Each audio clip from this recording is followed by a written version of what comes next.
Today we're going to demonstrate how to use the rib rack in the Cookshack SM160.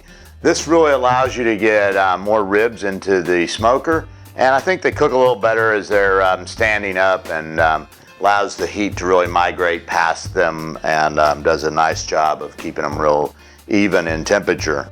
A lot of different ways that we can do ribs. Today we're going to be using Cookshack Rib Rub.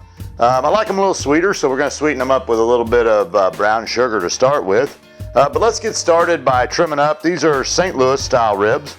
I want to go ahead and trim off this little flap here of meat.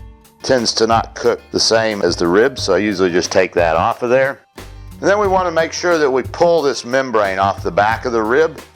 No matter how well you cook the rib, you'll never get this membrane tender. So if we pull that off of there, it really makes things easy. The easiest way that I know to do that is with a paper towel. And if you just take a paper towel and reach in here and grab a hold of it, it'll just come right off there, and you can just pull it right off. And then you're done with that. We'll get them seasoned up. I'll go ahead and get these other slabs of ribs we have ready. Then we're just going to take our brown sugar and just rub that on the ribs and put it on the back side first. We'll go ahead and rub our rib rub on there also. Cookshack Rib Rub is a really nice blend of brown sugar, paprika, a little garlic, and some other seasonings, and really goes well with, I think, with adding a little bit of extra sweetness to the ribs with the brown sugar. We get the brown sugar on there, and then we just take the Cookshack Rib Rub and just liberally coat the ribs with it. Typically want about 2 teaspoons of rub on both sides of the ribs. Once we get the back side done, we'll flip them over and we'll get the front side done.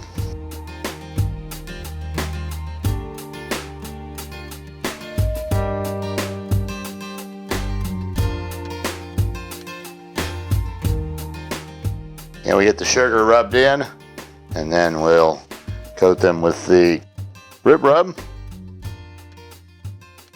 I like to, once I get the rub on there, just kind of pat it in with my hand, make sure it stays on the ribs. And there we go, we're ready to go in our rib rack and then into our smoker. Cookshack Rib Rack for the Model 160 has 8 slots in it. And you just simply take the ribs and you stand them up in the rack. This is going to allow the smoke and the heat to really get all around the rib. Usually put them the heavy end of the bone down in the rack. They sit in there a little better that way. You can go ahead and fill the rack completely up. You can get 7 or 8 slabs of ribs in each rack. We're now going to take these out and put them in the Cookshack Model SM160. The SM160 will hold about a case and a half of ribs. So in the rib racks, it'll hold about 24 slabs.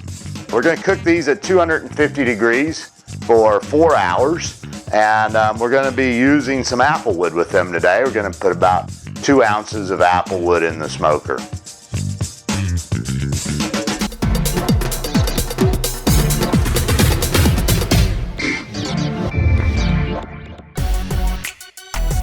We've got our ribs out of the smoker. They cooked right at 3.5 hours at 250 degrees. We got them just perfect tenderness. We take them out and we'll just slice them right by the bone. And you can see if you take and pull the meat off the bone comes nice and clean. That's just perfect tenderness for a pork rib. We've got those then plated over here, kind of a traditional setting where we have our ribs and our French fries. If you'd like more information about Cookshack, give us a call at 1-800-423-0698 or visit us on the web at www.cookshack.com.